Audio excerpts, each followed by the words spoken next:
दोस्तों पिछली वीडियो में हमने देखा था कि डेटा को किस तरह सिलेक्ट किया जाता है। दोस्तों पिछली वीडियो में हमने देखा था कि डेटा को किस तरह सिलेक्ट किया जाता है। इस वीडियो में हम देखेंगे कि डेटा को किस तरह मूव या डिलीट वगैरह किया जाता है। तो मैं माउस से इसको सिलेक्ट कर रहा हूँ, सिलेक्ट किया। सिलेक्ट करने के बाद मैं इसको डिलीट करना चाहता हूँ, तो राइट क्लिक करके डिलीट पे क्लिक कर दूँ।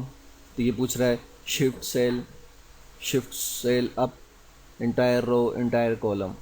मैं इंटायर रो इंटायर कॉलम पर क्लिक करके ओके कर दूँ तो ये सब डिलीट हो जाएगा। दूसरा तरीका यह है कि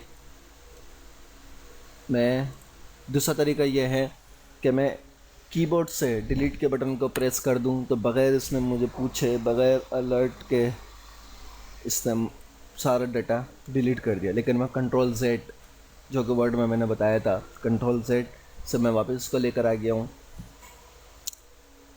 इसके बाद मैं चाहता हूँ कि कोई ख़ास रो डिलीट करना, तो ये देखिए जिस तरह हम यहाँ से सिलेक्ट करते हैं इस तरह। अगर मैं इस कॉलम के इधर CDEF कॉलम की जो वैल्यू है, नाम है कॉलम का, उसके ऊपर अगर क्लिक करूँगा तो पूरा कॉलम यहाँ से लेकर नीचे तक ये पूरा कॉलम जो है वो सिलेक्ट हो गया है।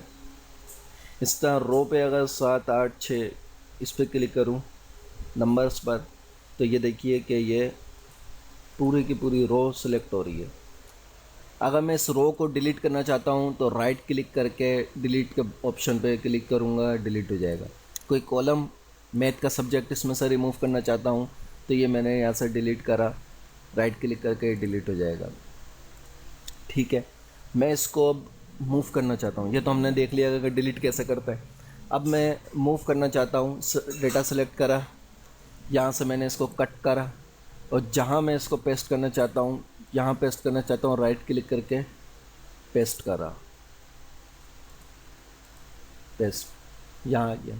और इसका वो तरीके हैं, ये आप वर्ड में सीख चुके हैं। तो अब मैं इसको यहाँ पे करके ज़्यादा टाइम ज़ाया नहीं कर सकता। करना चाह रहा कि कंट्रोल के लिए कंट्रोल X, कंट्रोल कॉपी के लिए कंट्रोल C, कट के लिए कंट्रोल X, V के लिए कंट्रोल V, पेस्ट के लिए कंट्रोल V। तो अब हमें यहाँ से कट कॉपी पेस्ट करना है कि किसी सेल को कट कॉपी पेस्ट करना है। इसको सिलेक्ट करा, खाली इसको कॉपी करना चाह रहा हूँ। ये देखिए यहाँ पे इसको पेस्ट कर दूँ तो यहाँ पेस्ट हो गया। ये सिर्फ ये कॉलम जो मैंने सेलेक्ट की थी। ठीक है, इसको कॉपी किया और इसको भी यहाँ पे पेस्ट कर दिया।